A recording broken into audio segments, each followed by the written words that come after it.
5 years ago, e-commerce in the region was a very different sector to what it is today. In this edition of Inside AB, we look at what changed. I'm Jeremy Lawrence, and I'm joined here in the studio by Shane Shakeel.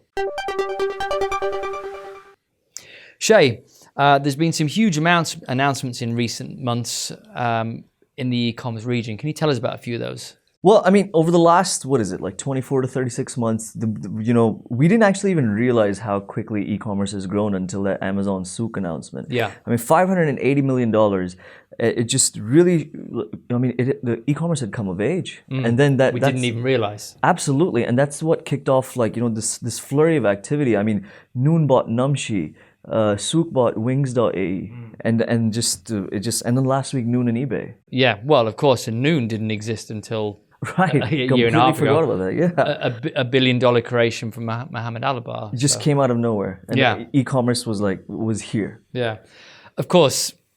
In reality, it didn't come out of nowhere. There was a lot of things changing on the ground and continue to change. So can you talk us through a few of those changes? Yeah, so I mean, there were e-commerce outlets. I mean, you had, Marca VIP and a few other places that you could buy stuff from.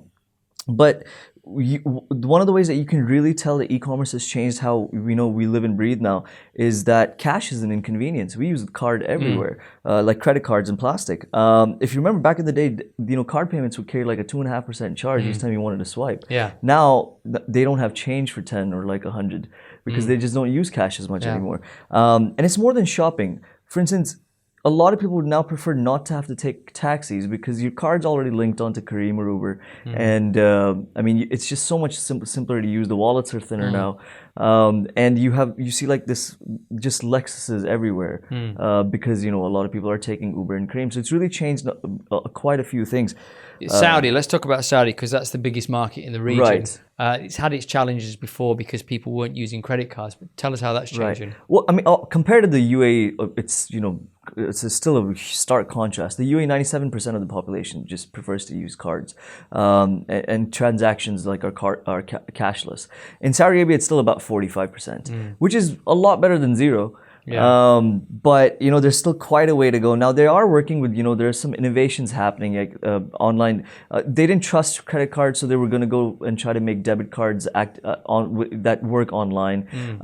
There's digital wallets. I mean, people will prefer to trust Samsung and Apple Pay. So I mean, it's taking innovation to drive consumer behavior in that way. Right, to just make everything a lot more seamless. Absolutely. And there's a lot of room to grow still, isn't there? So can you tell us about the statistics that bear out that statement? So Payfor's State of the Payments Report in 2017. So $30.5 billion worth of goods and services were bought online in 2016 in just 7 countries in the Middle East. Obviously, the UAE and Saudi Arabia, contributed the brunt of that. That's $20 billion in total value. Now, these numbers are estimated to be just shy of 2% of overall retail sales volume. So nothing so far. Really, nothing. I mean, that's 2%. So you've got 98% more room to grow, approximately. And there's a huge, the customer base, it's a young population, there's a propensity to consume. So you have a lot of room to grow. So the Dubai Chamber estimates that with a market size of $27 billion, the UAE will continue to lead the region's e-commerce scene. It's supposed to clock in like $69 billion in about a year and a half. Wow. Now, what's really interesting about all this is the innovation that it's stoking around the sector, because it's not just the digital aspects, it's all the physical infrastructure. So one of the biggest ones of that is last mile delivery. People want goods quickly, which means you have to be able to get it to them. So can you tell us about some of the new companies that are springing up? Well, Careem and Uber were huge even 2 years ago, and now they're common. But what Fetcher did was incredible. So now if somebody wanted to send you basically anything, like a USB you forgot at work. People don't even use USBs anymore, I guess. But whatever. But if they did, yeah. I mean, suppose you forgot your bag or something, Fetcher will find you based on on your GPS on your smartphone. So you could be anywhere. You could be at dinner, but you forgot your keys at home. And the missus just sends you a Fetcher, and you're out having a business lunch, and you just get your keys there. It works for big packages, small packages. You have companies that are like the growth in last mile delivery is phenomenal. Now you have Fetcher raised $40 million, by the way, in 2016 to expand all over the GCC. QuickUp had raised $27.5 million and came to Dubai. You have one click to delivery, which is just, as the name says, one click to deliver.